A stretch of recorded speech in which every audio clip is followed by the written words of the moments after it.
शब्द 111। है कोई गुरज्ञानी जगत उलट वेद बूझे, पानी में पावक भरे अंधई आँख न सूझे। गाई तो नाहर खायो हरिन खायो चीता, काग लंगर फांद के बटेर बाज जीता। मूस तो मंजारी खायो स्यार खायो स्वाना, आदि को उदेश जाने तास वेश वाना। एक ही दादुर खायो पाँच ही पुवंगा, कहीं कबीर पुकार के हैं दो एक संगा।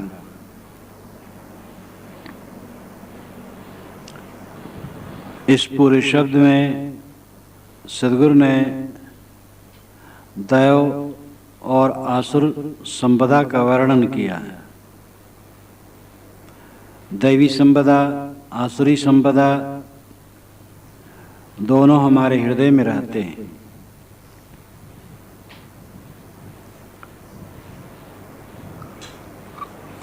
है कोई गुरज्ञानी जगत उलट वेद बूझे।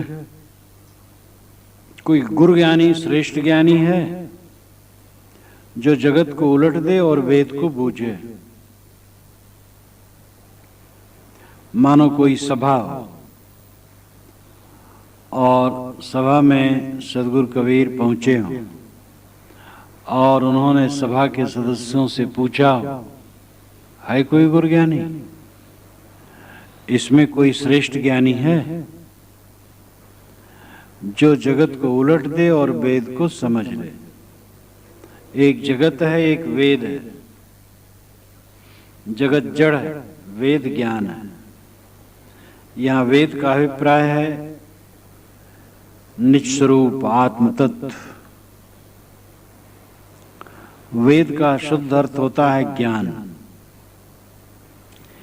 ज्ञान का जो आश्रयभूत है वो आत्मा ही है, जीव ही है। जगत से लौट करके निज स्वरूप को समझने वाला बिरला है। अध्यात्म का सार ही है जगत से लौट आना। हमन है इश्क मस्ताने, हमन दुनिया से यारी क्या। इश्क मस्ताना होना, अपने आप का इश्क होना, दुई को दूर कर दिल से। जब दूसरा दिल से दूर हो जाए तब अपने आप में इंसान छकता है। जगत से उलट करके वेद को बूझना, संसार से लौट करके अपने आप में समाहित होना जीवन की सच्ची सफलता है।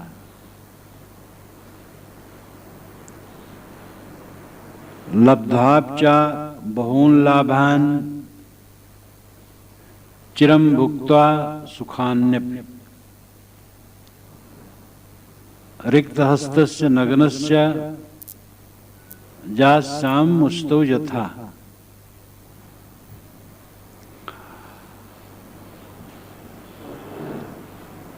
लब्ध्वाप्चा बहुल लाभान, जिंदगी में बहुत लाभ पाया, बड़ा ऐश्वर्य पाया। चिरम भुक्ता सुखान्यपि, और चिरकाल तक सुख भोगों को भोगता रहा, इंद्रियों के भोगों को भोगता रहा। लेकिन अंत में क्या होता है? रिक्त हस्तस्य नग्नस्य यास्याम मुषितो यथा। रिक्त हस्त खाली हाथ, नग्नस्य नंगा होकर यहां से वैसे जाना पड़ता है मुषितो यथा, जैसे कोई मुसित हो गया हो, चुरा गया हो उसका सब कुछ। मूसक कहते हैं चूहे को और मूसक कहते हैं चोर को। ये मूस चुराते हैं। मैंने देखा है कि गेहूं की बाली काट काट कर पहले बिल बना लेते हैं जमीन में और काट काट कर ले जाकर खूब तह से धरते। जब एक मूस को निकालने वाला, खोदने वाला खोद रहा था, मैं खड़ा था, एक बार देखता था, एकदम पूरा जमा जमा करके चूहे रखते रहे। अंदर में बहुत बढ़िया बाली को सजा करके एक तरफ से रखे थे और खोद करके सब निकाल लिया, पर पानी डाला और वो जहां से था तो दूसरा छेद बनाए रहता है। होशियारी तो सबको करनी पड़ती है जान की रक्षा के लिए। जब पानी भर गया उसमें तो मर जाए, तो जो दूसरे तरफ छेद बना उससे निकल के भागा, फिर वो डंडे से पीट डाला उसको। तो चूहा चोर होता है, वो दूसरे की चीजों को बटोर बटोर करके बिल में रखता है, मूसक। और इसीलिए चोर को मूसक कहा गया। और मुसित का मतलब है जिसका सब चुरा लिया गया। कोई आदमी जा रहा हो रुपया पैसा लिए, कपड़ा लत्ता पहने, और कोई चोर मिल जाए और उसका सब छीन ले और नंगा कर दे, और उसको कितना कष्ट होगा। यही दशा है मनुष्य की। लब्ध्वाप्चा बहु लाभान, बहुत लाभ प्राप्त किया। चिरम भुक्ता सुखान, चिरकाल तक सुख भोग भोगता रहा, इंद्रियों का सुख भोगता रहा। अंत में होगा क्या? रिक्त हस्तस्य नग्नस्य, खाली हाथ और नंगा होकर। या शाम मुसितो यथा, मुसित प्राणी जिसका सब कुछ छीन लिया गया हो, जो वंचित हो, ठगा गया हो, वैसी दशा एक दिन होगी।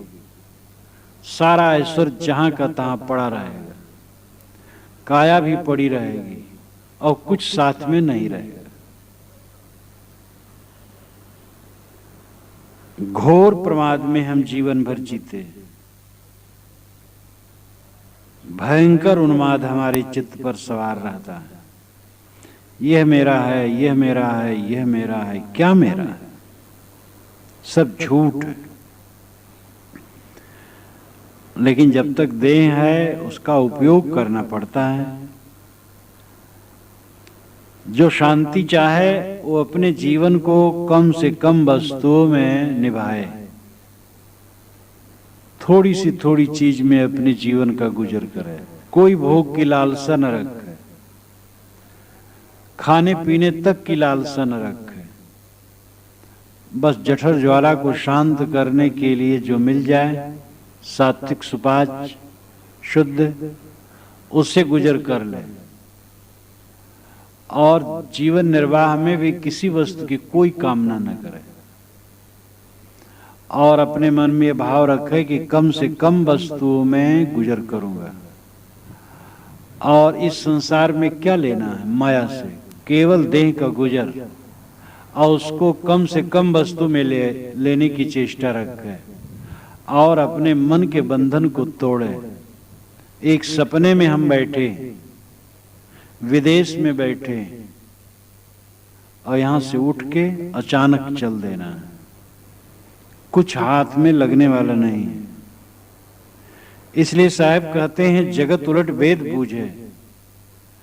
जगत को उलट दो, वेद को बूझे। संसार से लौट जाए और अपने आत्मा को समझे। समुद्र के तट पर जाके कोई खड़ा हो और समुद्र की तरफ देखे तो केवल पानी पानी है और कुछ नहीं दिखाई देगा। ऊपर आकाश, नीचे पानी। और फिर उसके तरफ पीठ कर दे तो केवल जमीन जमीन दिखाई देगी। इसी प्रकार जब हम जगत को देखते हैं तो खाली जगत दिखाई देता है, और जगत से लौटते हैं तो केवल आत्मा। स्व और पर दो ही अध्ययन के विषय हैं। स्व स्वयं है, पर ये जगत है, देह से लेकर संसार तक। और देह से लेकर संसार तक को विसर्जित करके स्व में लौटाना, यही साधक की बहादुरी है।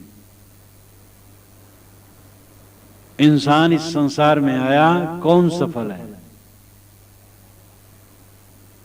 जिसका सारा राग कट गया और अपने आत्मा में विश्राम पा लिया, वही धन्य है, और कोई धन्य नहीं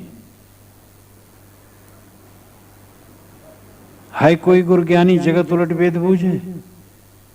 साहब कहते है इस सभा में कोई गुरज्ञानी, श्रेष्ठ ज्ञानी, जो जगत से लौट करके वेद को बूझे?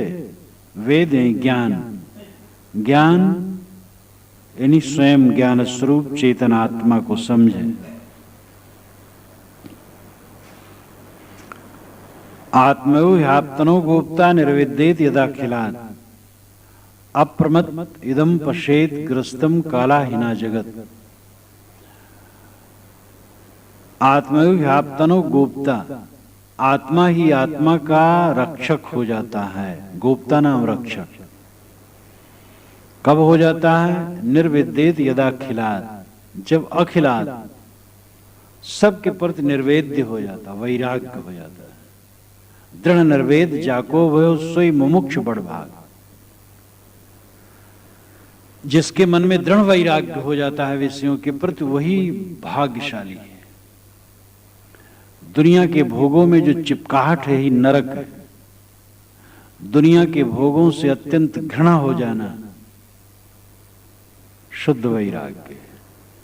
भोगों से घृणा, व्यक्तियों से नहीं। व्यक्तियों के प्रति तो प्रेम सद्भाव होना चाहिए, सबका ही तो।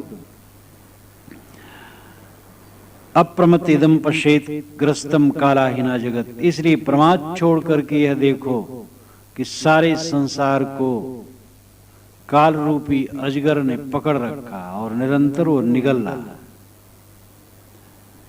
गुरु ज्ञानी वही है, श्रेष्ठ ज्ञानी वही है, जो जगत से लौट करके वेद को बूझे, निस्वरूप में लौटे, निस्वरूप में विश्राम पाए। पानी में पावक भरे अंधे आंख न सूझे।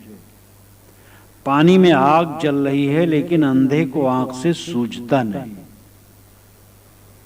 पानी में आग कहीं नहीं जलती, और फिर भी साहब कहते पानी में आग जल रही है। साहब जिसके लिए कहते हैं वो सच है, लाक्षणिक है अर्थ। पानी आत्मा है, पावक काम क्रोधादि। जीव का स्वरूप शीतल है और उसमें आग जल रही है। कैसा आश्चर्य है! जीव का जो अपना सार स्वरूप है, शुद्ध ज्ञान मात्र, वो शीतल है। उसमें काम क्रोध लोभ मोह कोई विकार नहीं, और फिर भी वो जल रहा है। क्यों जल रहा है? बना लिया है, प्रक्षिप्त कर लिया है। प्रक्षिप्त होना नहीं, पड़ना। तो विकार बना बना करके हम जल रहे हैं। तमाकू खाने लगे, अब तमाकू में जलने लगे। तमाकू नहीं खाते थे, कुछ प्रपंच नहीं था। बीड़ी पीने लगे, शराब पीने लगे, कोई दुर्व्यसन ग्रहण करने लगे, अब उसमें जलने लगे। किसी व्यक्ति से मोह कर लिए, अब उसमें जलने लगे। किसी से वैर कर लिए, उसमें जलने लगे। सब हम अपने आप में आरोपित करते हैं। इस संसार के कूड़े कचड़े को बलपूर्वक ला ला करके हम अपने में धरते हैं, अपने मूर्खता बस। सारे कूड़े कचड़े को अलग कर दो और अपने आप रह जाओ शेष शुद्ध। यही भजन है। सब कूड़े कचड़े को बहा दो। जो तू सांचा बाणिया, साची हाट लगाओ, अंदर झाड़ू दे के कूड़ा दूर बहाओ। पानी गर्म है, पानी गर्म कभी नहीं होता। जिसको गर्म पानी कहते हो, आग पर डालो, आग बुझ जाएगी। अगर पानी गर्म होता तो आग को कैसे बुझाता? इसलिए पानी गर्म नहीं। पानी में अग्नि के अंश मिल गए, इसलिए पानी गर्म लगता है। और उसमें से अग्नि के अंश उड़ जाने दो, बस पानी शीतल रह जाएगा। पानी का स्वभाव ही शीतल है। तुम कामी हो, क्रोधी हो, लोभी हो, मोही हो, भ्रम से हो। काम क्रोध लोभ मोह को निकल जाने दो, तुम स्वयं शीतल हो। साक्षी रहो। अगर काम तुम्हारा स्वरूप होता तो हर समय काम रहता, काम नहीं रहता है, आता है चला जाता है, क्रोध आता है चला जाता है। हमारा स्वरूप शुद्ध शीतल है, सरल है, पवित्र है। पूर्व में एकादश द्वार मज सर्वक चेतसा, 11 दरवाजों वाले इस शरीर रूपी किला में अज और अवक्र चेतन निवास करता है। अजन्मा, अवक्र सरल शुद्ध चेतन निवास करता है। ये यमराज ने नचिकेता को समझाते हुए कठ उपनिषद में कहा। तो जो आत्मा है वो तो बिल्कुल सरल पवित्र पानी के समान शीतल है। पानी तो एक उदाहरण, पानी तो जड़ है। तुम्हारे में कोई तकलीफ ही नहीं, एकदम परम निर्मल हो, आनंदमय, कल्याणमय, सुख स्वरूप। ये कूड़ा कचरा लाद लाद करके दुखी हो रहे हो बिला वजह।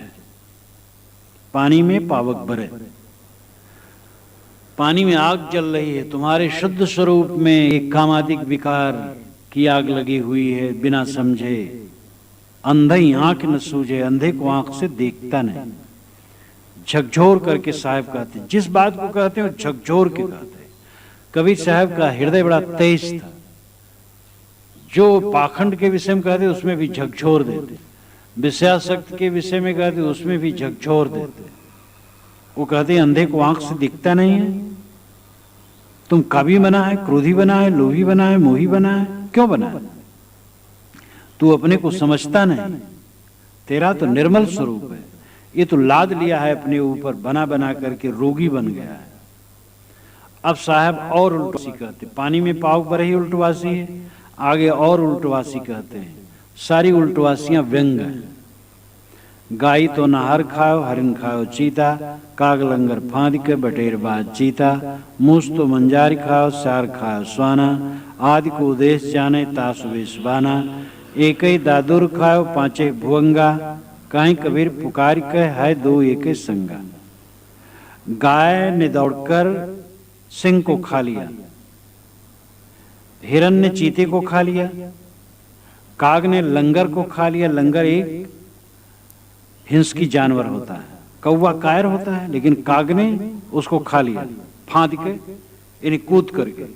बटेर बाज जीता, बटेर ने बाज को जीत लिया, बाज पर अपना धाक जमा लिया। बटेर बहुत कायर पक्षी है और बाज बहुत भयंकर हिंसकी है, लेकिन कायर ने बटेर ने बाज को पकड़ लिया। मूस तो मंजारी खाओ, चूहे ने बिल्ली को खा लिया और सियार ने कुत्ते को खा लिया। और एक दादुर ने 5 सांप को खा लिया। दादुर नाम मेढक, एक मेढक ने 5 सांपों को खा लिया। कैसा आश्चर्य हुआ, सांप मेढक को खा लेता है, लेकिन एक ही मेढक सांप 5 सांप खा जाए, कितना अद्भुत हुआ। ये उल्टवासी है, निर्बल पक्ष ने सबल पक्ष को खा लिया। गाय सिंह से बहुत निर्बल है, सिंह गाय को खा जाता है, और हिरन को चीता खा जाता है।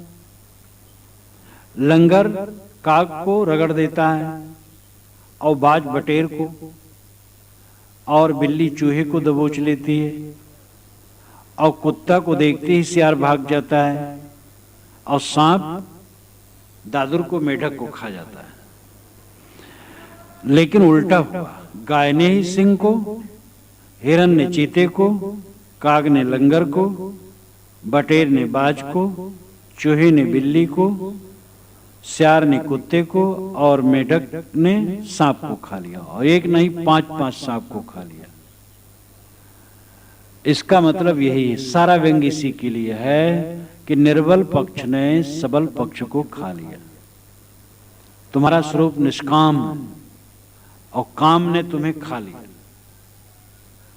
तुम्हारा स्वरूप निष्क्रोध है, क्रोध ने तुम्हें धर दबोचा। तुम्हारा स्वरूप निर्मल है, मलिनता ने तुम्हें विनष्ट कर दिया। कमजोर पक्ष ने बलवान पक्ष को दबा दिया।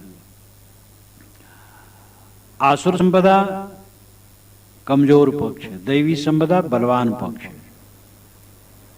विचार और काम ये दोनों विरोधी हैं। जहां विचार होगा काम टिक नहीं सकता, जहां काम आया विचार होगा नहीं। विचार बलवान है। अगर विचार मन में है तो काम टिक नहीं सकेगा, लेकिन काम ने विचार को नष्ट कर दिया।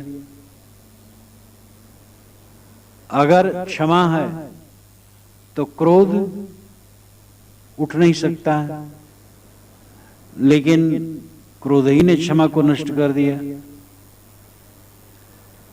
वैराग्य है तो लोभ उदय नहीं हो सकता है, लेकिन लोभ ही ने वैराग को नष्ट कर दिया। तो दैवी संपदा बलवान पक्ष और आसुरी संपदा कमजोर पक्ष है। कमजोर पक्ष ने बलवान पक्ष को दबा दिया, ये दुर्भाग्य हुआ। जितने सद्गुण है बलवान है और दुर्गुण कमजोर है, लेकिन दुर्गुण ही ने सद्गुण को नष्ट कर दिया, क्योंकि हमने दुर्गुणों का पक्ष किया, सद्गुणों का नहीं। दो रणधीर परस्पर भिड़ते, मानस संग्राम में सद्गुरु विशाल देव ने जो कहा बहुत मार्मिक, वैराग वित्त में अंतिम शब्द। ये जीव सम्राट है, विवेक और मोह उसके मंत्री हैं, और विवेक को जब ये बल दे देता है तो विवेक जीत जाता है, मोह हार जाता है। जब मोह को बल दे देता है तो मोह जीत जाता है, विवेक हार जाता है। ज्यादातर ये मोह को बल देता है, इसलिए विवेक नष्ट प्राय हो जाता है। जब इसको समझ आए और विवेक को बल दे तो मोह मिट जाएगा। मतलब यह है कि हमारे ही हृदय में दैवी संपदा और आसुरी संपदा है। कहें कि कबीर पुकार का है दो एक संग, ये दोनों एक ही साथ हैं हृदय में। दैवी संपदा आसुरी संपदा दोनों हृदय में एक ही साथ है। सद्गुण और दुर्गुण दोनों अंदर में रहते हैं। काल जाल की पटरियां एक में लगी हैं। देखो, इलाहाबाद जंक्शन पर जाओ और गाड़ी पर बैठो और थोड़ा सा पॉइंट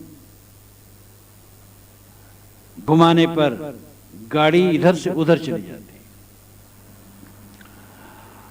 पटरियां आपस में सटी हुई होती, उसका पॉइंट घुमा दिया जाता है, बस गाड़ी इधर से उधर चली गई। फैजाबाद न जाकर के जबलपुर चली गई। थोड़ा पॉइंट बदलने पर गाड़ी की दिशा बदल जाती है। हमारे अंदर में कालजाल और दयाल दोनों की पटरियां सटी सटी चल रही है। अब पॉइंट घुमाओ, ये तुम्हारा अधिकार है। तुम अगर इधर घुमाए इधर, उधर घुमाए तो उधर, सरग में घुमाए सरग में, नरक में घुमाए नरक में चला गया। इसलिए सदैव सावधान रहना है हमें कि ये गलत मार्ग में जाने न पाए। आदि को उद्देश्य जाने तास वेश बाना, साहब कहते उसी का वेश बाना सफल है। भक्ति चिन्ह, वैराग्य चिन्ह, वैराग्य मर्यादा, भक्ति मर्यादा, साधन मर्यादा उसी की सफल है जो आदि को उद्देश्य जाने। आदि का उद्देश्य जाने, आदि कहते मूल को, आदि कहते शुरू को। आदि के दो अर्थ हुआ करते हैं। आदि कहते आरंभ को, शुरुआत को, और आदि कहते मूल को। मूल का मूल नहीं होता है। मूले मूला भावाद मूल ममूलम, ये कपिल ने सांख्य शास्त्र में कहा है। मूले मूला भावात, मूल में मूल का अभाव होने से मूल ममूलम, यानी मूलम अमूलम। मूल अमूल होता है, जड़ रहित होता है। जड़ जड़ रहित होती है, जड़ की जड़ नहीं होती। पेड़ की जड़ होती, जड़ की जड़ नहीं। ये सारे कार्य पदार्थों का मूल जड़ चेतन है, और जड़ चेतन का मूल और कुछ नहीं। तो इस प्रकार आदि कहते मूल को, और मूल अनादि होता है। इसलिए यहां आदि का अभिप्राय है अनादि, लेकिन यहां आदि का अर्थ मुख्य मूल ही। आदि को उद्देश्य जाने, यानी मूल उद्देश्य अपना जो जाने उसी को वेशवाना समझ। जानने मतलब जाने समझे करे आचरण में बरते। हमारा आदि उद्देश्य, मूल उद्देश्य क्या है? मूल उद्देश्य दुखों की निवृत्ति, दुखों से छूट जाना, आत्म शांति पा जाना। जो हम भटक रहे हैं संसार में, भटकना हमारा बंद हो जाए और चिर विश्राम मिल जाए। कोई भटक रहा हो, कहीं रहने की जगह ना हो, इतने में एक विशाल किला कोई दे दे, उसे कितना खुश हो। ये स्वरूप स्थित आत्म स्थित विशाल किला, और इसमें कायम हो जाना ही हमारा उद्देश्य। आदि को उद्देश्य जाने तास वेशवाना, उसी का वेशवाना सफल है जो अपने मूल उद्देश्य को समझे। स्वरूप स्थित ही मूल उद्देश्य है, और क्या रहेगा? स्वरूप स्थित जिसकी मजबूत हुई वही धन्य हुआ।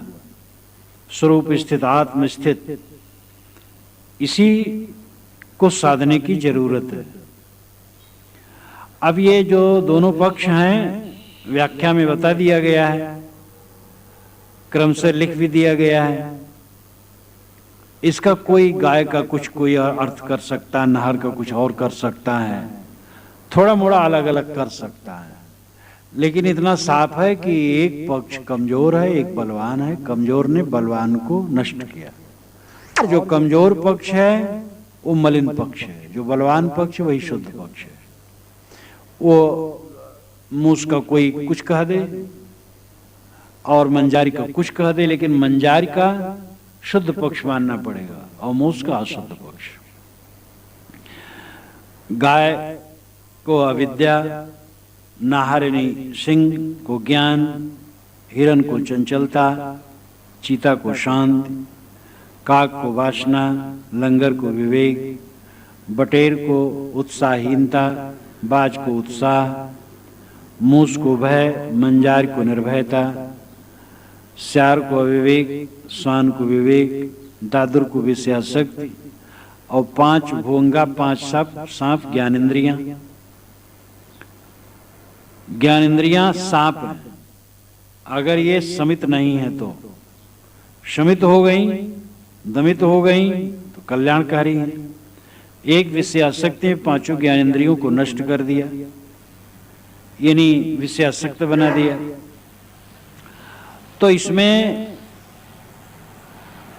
बाज और बटेर, काग और लंगर इत्यादि का भिन्न टीकाकार कोई भिन्न कर सकते हैं थोड़ा अर्थ, लेकिन मूल अर्थ में अंतर नहीं पड़ेगा। कमजोर पक्ष जितना है आसुरी संपदा है, बलवान पक्ष दैवी संपदा है, और दोनों हमारे हृदय में रहती है दोनों संपदाएं।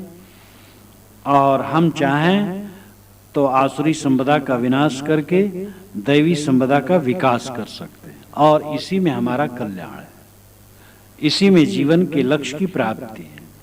सारा जोर इसी पर है कि है कोई गुरज्ञानी जो जगत से लौट करके अपने स्वरूप को समझे, वेद को, ज्ञान को समझे।